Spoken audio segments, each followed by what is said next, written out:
ప్రజలకు వాళ్ళు దేవునికి అనుకూలంగా నడిస్తే ఆశీర్వదిస్తానని చెప్పాడు. దేవునికి ప్రతికూలంగా నడిస్తే వాళ్ళని శిక్షిస్తానని చెప్పాడు. ఆ విధంగా చెప్పిన ఈ మాటల ప్రకారం వారు విధేయులు కాకుండా ఉండడం చేత దేవుడు ఆ పట్టణాన్ని నాశనం చేశాడు. ఆ ప్రజలను నాశనం చేశాడు. రాజులను నాశనం చేశాడు. వాళ్ళని కొంతమందిని బానిసలుగా పట్టుకొని పోయాడు. కాబట్టి లేవియాకాండం 26వ అధ్యాయంలో దేవుడు చెప్పిన మాటలు దేవుని ప్రజలు వినకపోవటం చేత వాళ్ళ మీదకి బహు ఘోరమైన శాపం వచ్చింది. అది నెరవేరింది. విన్నారా? అక్కడ వాళ్ళ జీవితంలోనే వాళ్ళ కాలంలోనే ఇది నెరవేరింది. మూడవ వాక్యం మనం చూద్దాం.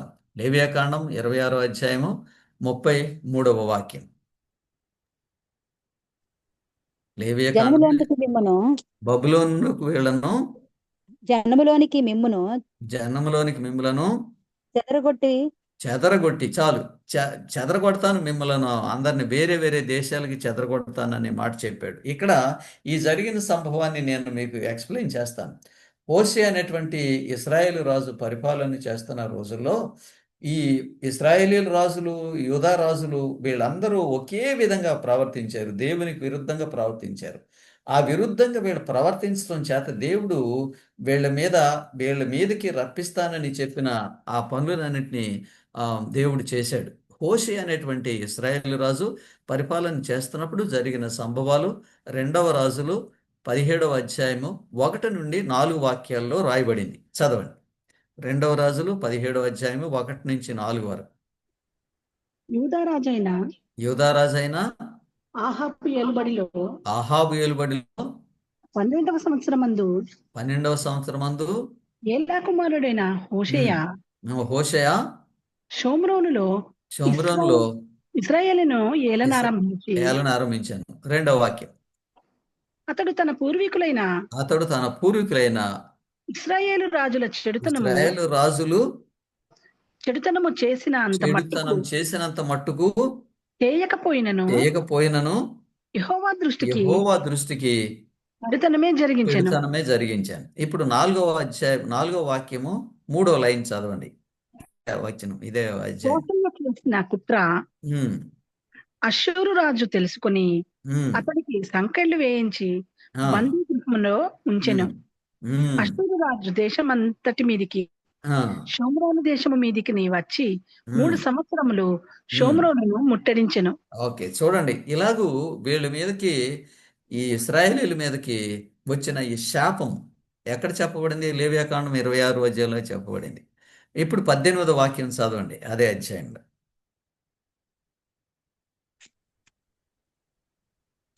కాబట్టి కాబట్టి యెహోవా యెహోవా ఇశ్రాయేలు వారి ఇస్రా యందు ఇశ్రాయేలు వారి అందరి అందు బహుగా కోపగించి బహుగా కోపగించి తన సముఖములో నుండి తన సముఖములో నుండి వారిని వెళ్ళగొట్టెను కనుక వారిని వెళ్ళగొట్టాను. అంతకుముందు చెప్పాం కదా మిమ్మల్ని ఈ దేశంలో నుంచి వెళ్ళగొడతాడని చెప్పి. ఆ వాక్యము మనం చదువుకున్న వాక్యము వీరి దేవునికి విరుద్ధంగా బ్రతికేరు అంటాడు. వీళ్ళు యెహోవా దృష్టికి చెడుతనమే వీళ్ళు జరిగించారు. రాజులు, మనుషులు అందరూ కూడా దేవునికి విరుద్ధంగా బ్రతికారు. ఆ కారణం చేత ఈ శిక్ష అనేది వాళ్ళ మీదకి వచ్చింది. ఓకే, ఇప్పుడు లేవియాకాండం 26వ అధ్యాయము 38వ వాక్యం చదువుదాం. లేవియాకాండము 26వ అధ్యాయము 38వ వాక్యం. మీరు జనముగా నుండక నశించెదరు.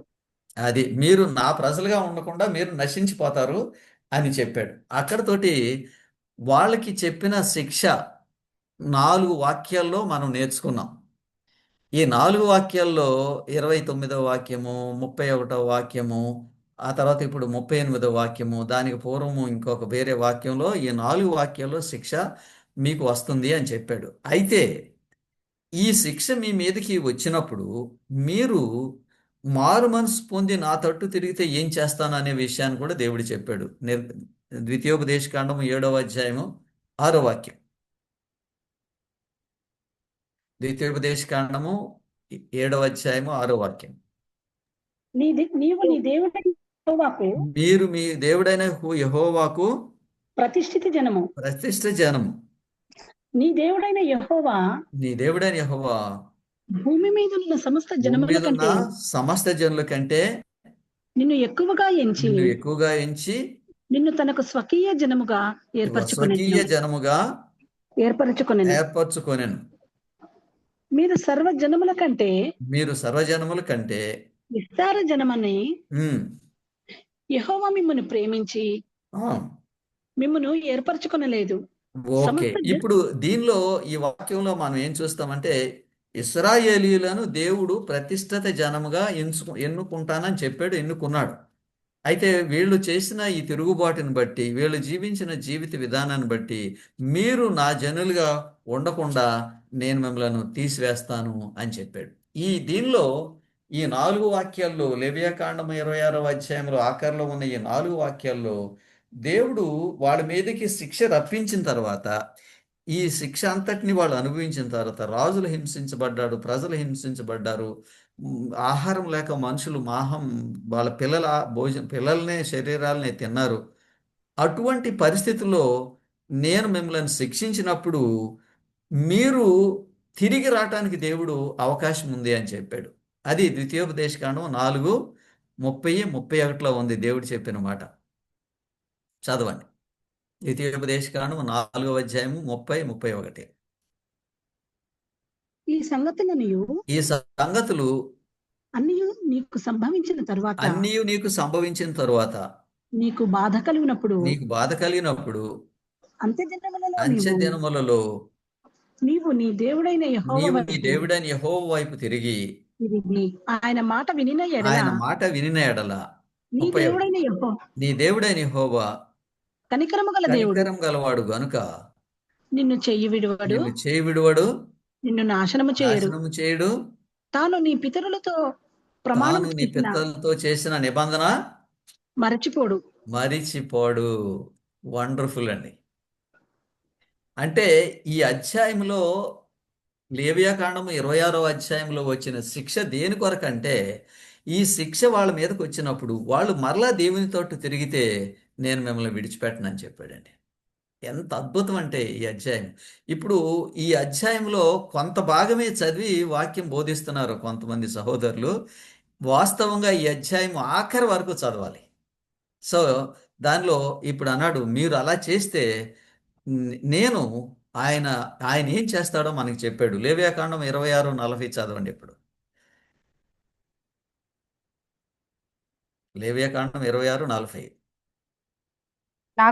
వారు నాకు విరోధముగా నాకు విరోధంగా చేసిన తిరుగుబాటును తిరుగుబాటును, తమ దోషమును దోషములను, తమ తండ్రుల తండ్రుల దోషమును ఒప్పుకొని ఒప్పుకొని తాము తాము నాకు విరోధముగా నాకు విరోధముగా నడిచితిమనియు.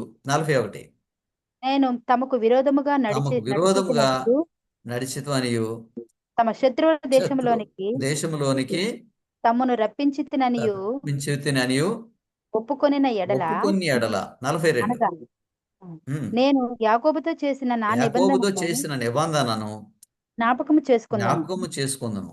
నేను ఇస్సాకుతో చేసిన నిబంధనను, నేను అబ్రహాముతో చేసిన నా నిబంధనను జ్ఞాపకము చేసుకొందును.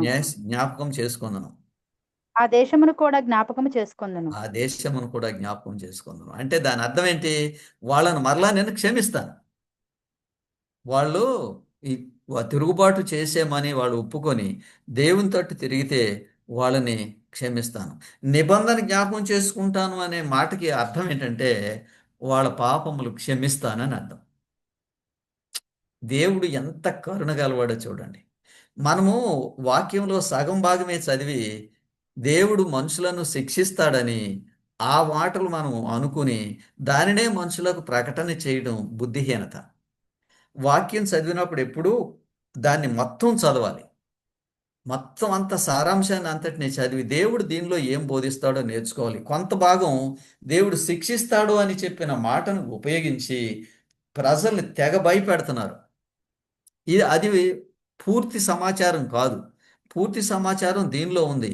ఒకవేళ నేను మిమ్మల్ని శిక్షించినప్పుడు నా తట్టు మీరు తిరిగినట్లయితే నేను మీ పితరులతో చేసిన నిబంధన నేను జ్ఞాపకం చేసుకుంటాను. మన పితరులతో దేవుడు చేసిన నిబంధనలో ప్రాముఖ్యమైన ఉద్దేశం ఒక ఉద్దేశం ఏంటంటే మన పాపములను క్షమిస్తానని చెప్పాడు ఆ నిబంధనలో. ఇది ఇర్మియా 31వ అధ్యాయంలో చెప్పాడు ఆయన. నేను వాళ్ళ పాపములను ఎన్నడూ జ్ఞాపకం చేసుకోను. మీరు 31, 34 చదవండి. ఇర్మియా 31, 34.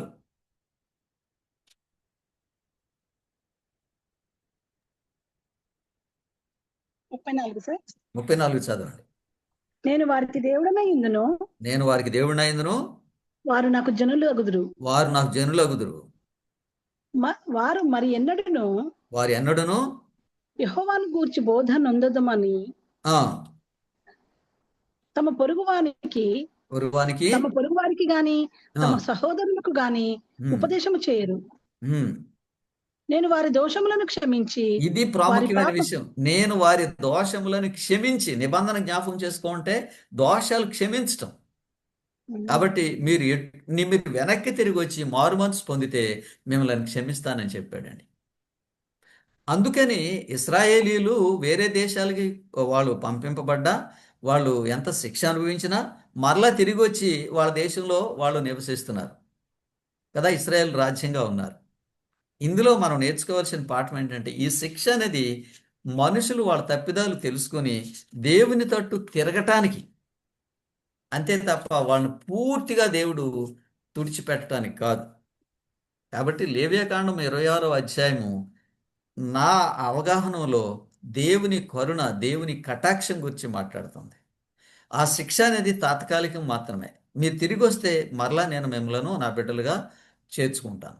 మీరు ఎక్కడి నుంచి మీరు నశించిపోయారో ఆ నశించిపోయిన ఆ స్థలం నుండి మరలా మిమ్మల్ని తీసుకొచ్చి నేను చేర్చుకుంటాను. అది ఈ లేవ్యాకాండం 26వ అధ్యాయం యొక్క ప్రాముఖ్యమైన ఉద్దేశం.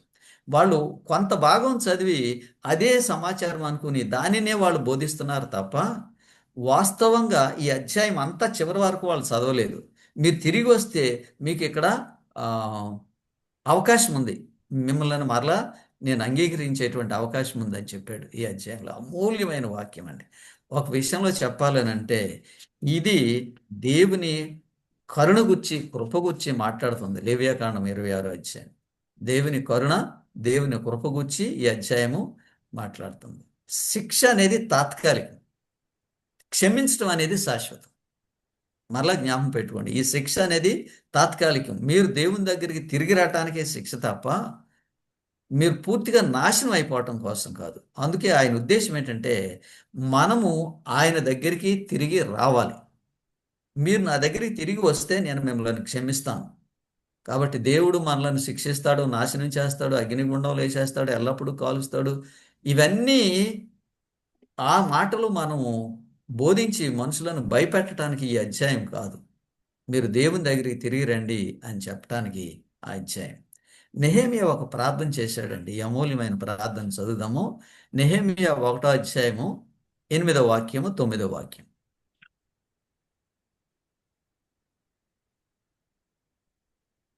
నీ సేవకుడైన నీ సేవకుడైన మోషేతో మోషేతో నీవు సెలవిచ్చిన మాటను నీవు సెలవిచ్చిన జ్ఞాపకం మాటలను జ్ఞాపకము తెచ్చుకొనుము. అదేదనగా అదేదనగా మీరు అపరాధము మీ చేసిన ఎడల అపరాధములు చేసిన ఎడల జనులలోనికి జనులలోనికి మిమ్మలను చెదరగట్టెదను. చెదరగొట్టుదును. అయితే మీరు నా వైపు నా వైపు తిరిగి నా ఆజ్ఞలను నా ఆజ్ఞలను అనుసరించి అనుసరించి నడిచిన ఎడల భూదిగంతముల వరకు భూదిగంతముల వరకు మీరు తోలివేయబడినను అక్కడి నుండి సహా మిమ్మును కూర్చి మిమ్మల్ని సమకూర్చి నా నామము నా నామం ఉండుటకు నేను ఏర్పాటు చేసుకున్న స్థలమునకు మిమ్మల్ని రప్పించేదని మరలా రప్పించేదను అని నువ్వు సెలవిచ్చితివి కదా. అది సంగతి. చూడండి, ఈ లేవియాకాండం 26వ అధ్యాయం యొక్క ప్రాముఖ్యమైన సారాంశము దేవుడు మనుషులను నాశనం చేయటం కాదండి.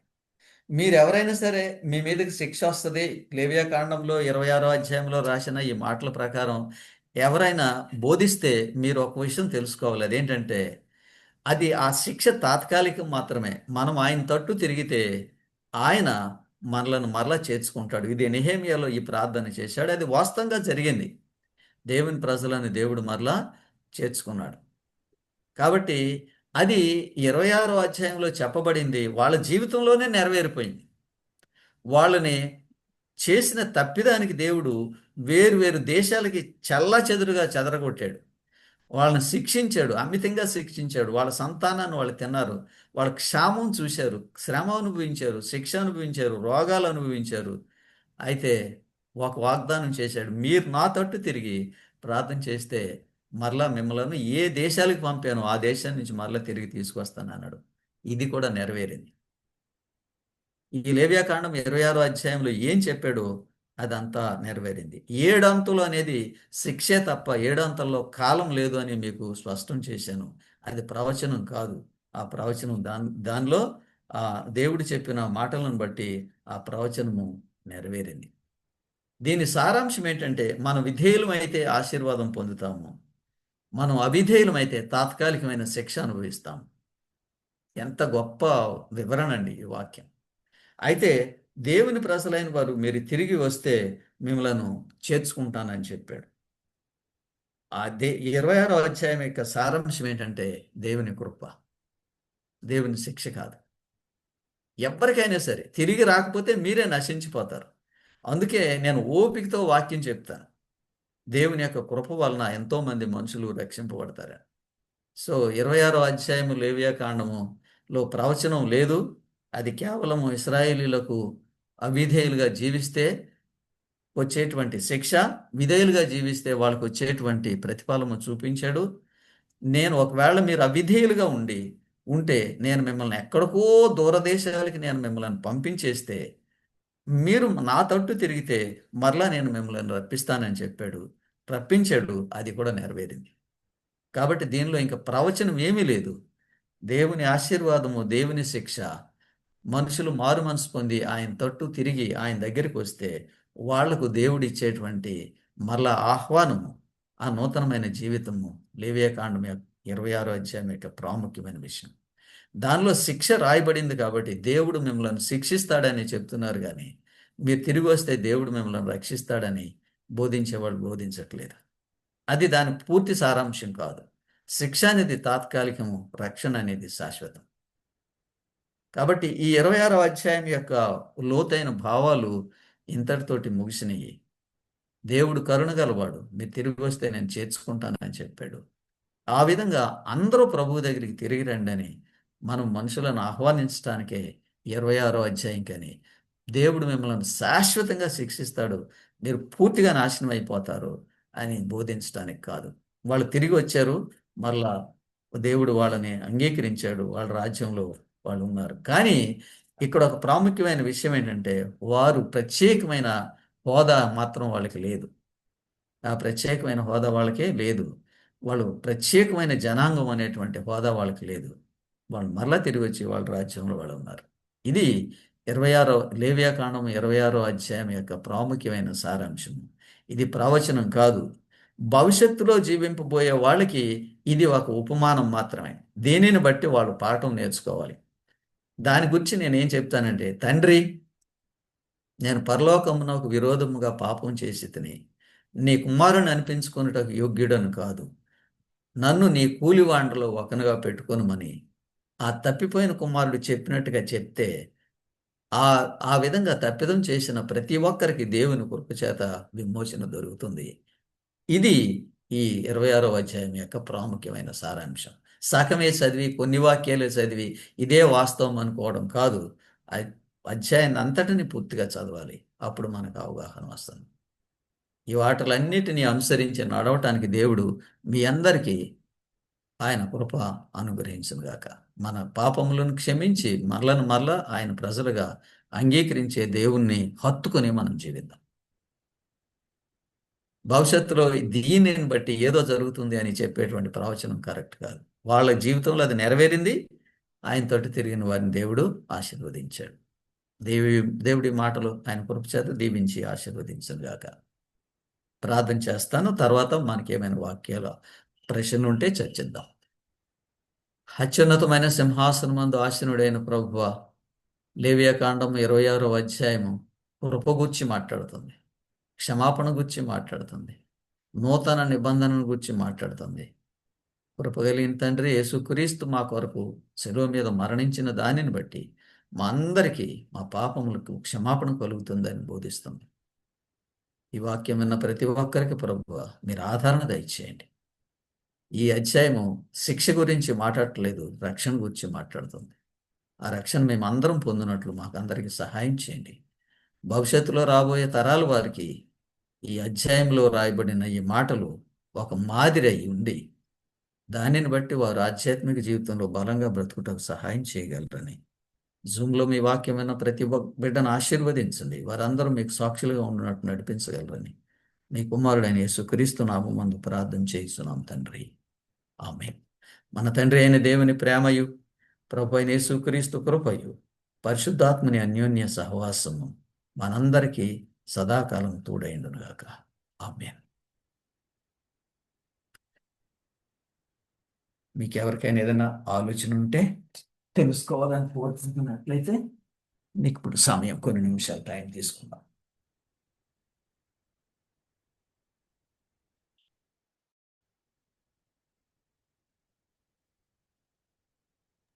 Thank you sir. వందనాలు సార్. వందనాలు.